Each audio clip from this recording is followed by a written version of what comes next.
r/ask Reddit. What's the harsh reality no one accepts? Bad things will happen to you for no reason. I always liked the Star Trek quote, "It is possible to commit no mistakes and still lose." That is not a weakness. That is life. For that reason, some things just happen and that's the way it is. Some parents just don't love their children. On a less dark but related note, your parents definitely have a favorite child. I have 3 kids. My oldest is my favorite to go shopping with and share memes and videos with. My middle is my favorite if I need a good quiet cuddle and quiet time spent with someone. My youngest is my favorite to go exploring with and try scary new skills with. They all have something I would miss horribly because the others just don't bring that energy to the table. They are individuals and I love what makes them that way. Can confirm. As an only child, I know for a fact the favorite was the dog. Beauty matters in how people treat people. As an average looking guy with amazingly photogenic kids, I get told a lot that I must have a beautiful wife. My daughter used to get free stuff all the time from shopkeepers etc. Wow, she is so cute. Can I give her a sweet etc. Really opened my eyes. Absolute strangers would offer her small gifts all the time. As a former ugly kid, it's really ducked up how people extend their shallowness to treating ugly kids badly. Couldn't agree more. There were 3-5 of us as kids used to play together. People always comment how the most beautiful kid is splendid. Shower her with attention plus ignoring the rest of us. Now that we are adults, we all, the average and the beautiful, developed some kind of unhealthy relationship with how we navigate the world as a female. Some people just can't be saved. You could give them every benefit in the world and they still could choose to throw it all away and you can't do anything about it. This is a tough lesson to learn. People have to want to change. Nothing you can do can make people change if they are resistant to it. This hurts and I'm not sure how I feel about it. I work with children who have suffered immense trauma and abuse. Far worse than you can imagine. I work with them when they are teens. And they've started to utilize coping mechanisms that society would deem to be poor. Despite the fact those coping mechanisms have kept them alive. They may steal, lie, run away, take drugs etc. They do it because no one has made them feel like they're worth believing in. Statistically, these children, when they become adults, are likely to not have jobs, have healthy relationships, or even have a home. It isn't a choice. They simply don't believe in themselves enough to think they're worth the effort. It isn't benefits they need. It's love. Very few people truly accept their mortality, and most of the time when it truly sinks in, people get scared and want to avoid it. I just had a conversation with a friend about how people aren't taking our current situation seriously and putting themselves and others at risk. I said that it is because people are in denial about their own mortality and act as though they are exempt. I have always viewed the fear of death and lack of reflection acceptance as a strong source for a lot of societal issues and a tool for manipulation. Mistakes do define you. The little ones don't. But if you make a big mistake, it will alter your life to an extent. Saying that they don't matter is a lie that will prevent you from diagnosing life problems later down the line. This is something I wrestle with a lot in terms of my recovery from alcoholism. I quit young, at 24, and have been sober 7 years without relapse. Despite that accomplishment, I have alcoholic neuropathy, nerve damage, that will never go away no matter how long I'm sober. This is a wonderful accomplishment though. Quitting is so hard, even if you have every reason to. You chose life. First impressions are a very ducking big deal. They can be. My partner is on the road a lot for his job.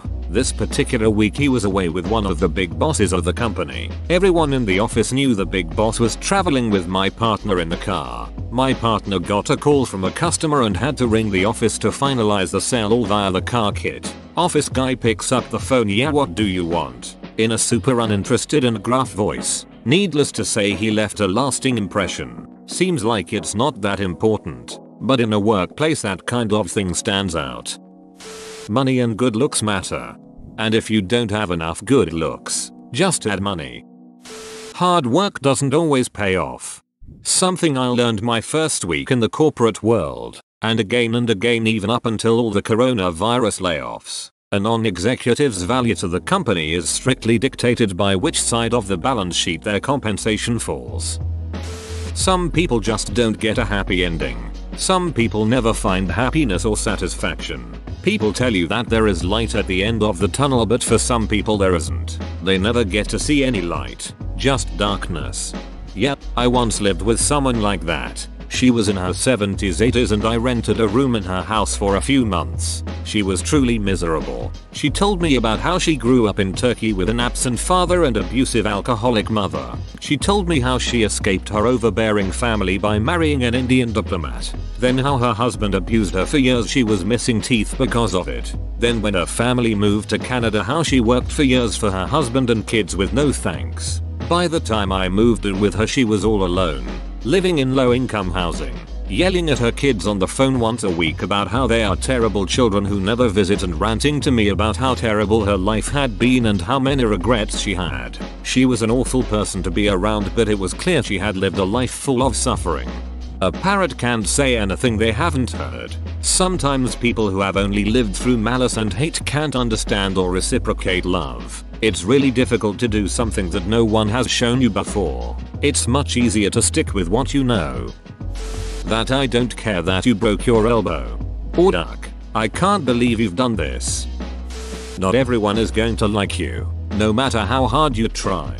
Do I need to be liked? Absolutely not. I like to be liked. I enjoy being liked. I have to be liked. But it's not like this compulsive need to be liked, like my need to be praised. Would I rather be feared or loved? Easy. Both. I want people to be afraid of how much they love me. Damn, this one always gets to me. I try really hard to be nice to everyone and want everyone to like me, but there are still some people who I know never will, and it makes me low-key really upset sometimes. You can be the juiciest, tastiest peach in the world, and there will still be people who don't like peaches. All human beings are capable of being viciously immoral. There's a point where we can be forced or force ourselves to become completely animalistic. We can perpetrate murder and genocide, as just one example, and if justified to ourselves correctly, we will feel no remorse. We like to think that the only people capable of such horror are a minority, but the truth is that we are all capable of it given the right circumstances. There is a Star Trek film that deals with this. Nemesis, basically a clone of one of the virtuous characters, shows up hellbent on destroying humanity. The captain pleads with him at one point, saying that the man he is couldn't possibly do the things he is. He is better than that. His blood is better than that. The villains responds, he is what his life has made him. There are no single women in your area willing to meet you. Those bastards lied to me. You will likely be lost to history in just a few centuries. Nobody will remember or even knew you existed. Sad, I know, but you just have to accept it. Just make sure to dab or do a handstand or something dumb when a volcano goes off to give archaeologists a good laugh a couple hundred or so years later. There is no possible way everyone was kung fu fighting. Nor was there a chance they could kick as fast as lightning. People refuse to accept that this is the reality. Lots of time and money is spent cushioning that blow. We live here. We live now. Best get used to it. People have resorted to choosing reality. It's more convenient for them. We're not all special. Some of us will not find love. We're not all equal. Change never to not, and that's a fine haiku. The world goes on after you die. The world went on before you were born. Nope. My dog, Artemis, created the entire universe and everything in it last Thursday, including all memories of the past. Prove me wrong. Us first world citizens have it much better than we think we have it. And people say they care, but the vast majority just want to go have happy hour on the patio and put it out of their mind. A while back there was an Ask Reddit about what are some shocking truths or something along those lines. Paraphrasing one that really stuck with me, people in first world countries defecate in cleaner water than most others in the world drink. Nobody is truly selfless, and that's okay. There's a guy named Robin Hanson who's an interesting thinker, and he's co-authored a book called The Elephant in the Brain about the hidden motives in our daily lives. The book says exactly what you say, but Hanson doesn't seem to find that depressing or disheartening. As far as I remember, he put it like this. Humans don't look that bad when compared to other animals. The only way we look bad is when we compare ourselves to the angels we pretend to be.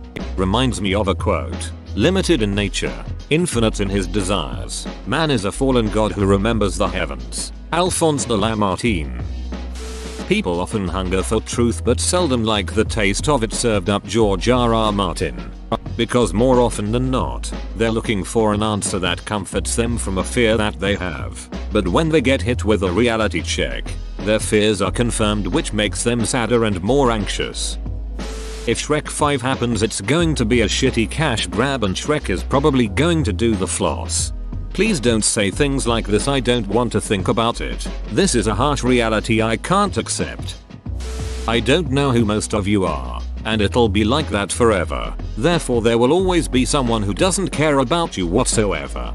Most people will be completely forgotten within the next 100-200 years. No conscious thought about them. No mention of their name ever again. For eternity.